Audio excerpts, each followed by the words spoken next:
नमस्कार, विदर्भ कुकिंगमध्ये आपले स्वागत आहे। आजची रेसिपी आहे आपली आखाड स्पेशल झणझणीत असा मस्त चिकनचा रस्सा। हा चिकनचा रस्सा मी अगदी कमीत कमी साहित्यात आणि पटकन होईल असा बनवला आहे। चला तर मग सुरू करूया। सर्वात पहिले आपण रस्स्यासाठी वाटण तयार करूया। त्यासाठी मी 2 कांदे, 1 टोमॅटो, थोडं खोबरं आणि गरम मसाला जोही माझ्या घरात होता तो घेतला आहे। आता एक एक करून सर्व साहित्य आपण भाजून घेऊया।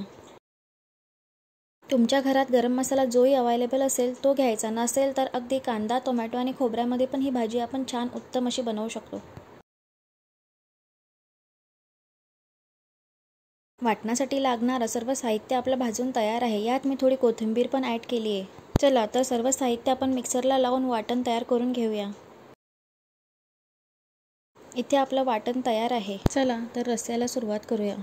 इथे मी अर्धा किलो इतकं चिकन वापरलंय। ते छान स्वच्छ 2-3 पाण्याने धुवून घेतलंय। चिकन रस्स्यासाठी पहिले मी आळणी सूप बनवून घेते, त्यामुळे रस्सा छान उत्तम होईल। आळणीसाठी गॅसवरती कुकर ठेवून त्यात आपण थोडं तेल टाकून घेऊया। त्यात 1 चमचा जिरे आणि बारीक चिरलेला कांदा घालू। कांदा छान लालसर होईपर्यंत परतून घ्यायचा। कांदा परतला की त्यात आपण तेलात छान परतून पेस्ट घालू। आता यात 1 चम्मच हळद घालायची।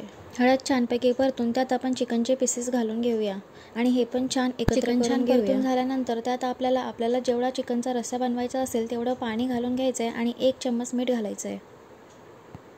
या आळणीच्या पाण्याला छानपैकी मोठा गॅस करून उकळी येऊ द्यायची आहे, नंतरच झाकण लावायचं आहे, नाहीतर पाणी सगळं वरतून निघेल। हा आळणी सूप लहान मुलांसाठी पण खूप पौष्टिक असा असतो। आता हे पाणी छानपैकी उकळायला आलंय। आता गॅस कमी करून आपण कुकरला झाकण लावून घेऊया आणि कमी गॅसवर 10 मिनिटे होऊ द्यायचं आहे। 10 मिनिटांनंतर चिकन आपलं छानपैकी शिजून तयार आहे। आता पुढे आपण रश्श्याची तयारी करूया। त्यासाठी मी गॅसवर कढई तापत ठेवून त्यात 2 पळी इतके तेल घालते। नंतर त्यात आपण तयार केलेलं वाटण घालायचं आहे। हे छान तेल सुटेपर्यंत परतून घ्यायचं आहे। आता आपल्या वाटणाला छानपैकी तेल सुटायला आलंय। यात आपण 2 चम्मच आलं लसूण कोथिंबीरीची पेस्ट घालूया। ही पण छान तेलात तेल सुटेपर्यंत परतून घ्यायची आहे। हे सर्व परतल्यानंतर यात 3 चमचे लाल तिखट, 1 चमचा हळद, 1 चमचा धणा पावडर, 1 चमचा साधा मसाला आणि 1 चमचा गरम मसाला आणि अर्धा चमचा कस्तुरी मेथी पावडर मी वापरली आहे। चिकनची भाजी म्हटलं की जरा झणझणीतच छान लागते, म्हणून मी इथे 3 चम्मच लाल तिखट वापरलंय। हे सर्व एकत्र करून घेतल्यानंतर आपण जे वाटण केलं होतं तेच मिक्सरचं भांडं विसळून थोडं पाणी घालूया।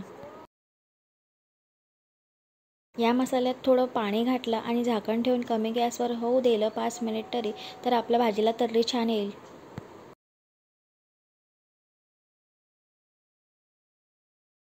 5 मिनिटांनंतर इथे बघा आपल्या मसाल्याला छान तेल सुटलंय।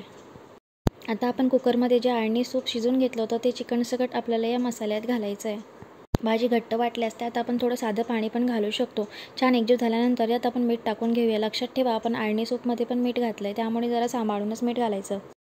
रश्श्याला छानपैकी अशी खडखडीत उकळी येऊ द्यायची आहे। आणि आता इथे तयार आहे आपली झणझणीत अशी छान तर्रीदार चिकनची भाजी। आवडल्यास चॅनलला लाईक, शेअर आणि सबस्क्राईब करा। भेटूया पुढच्या व्हिडिओमध्ये। धन्यवाद।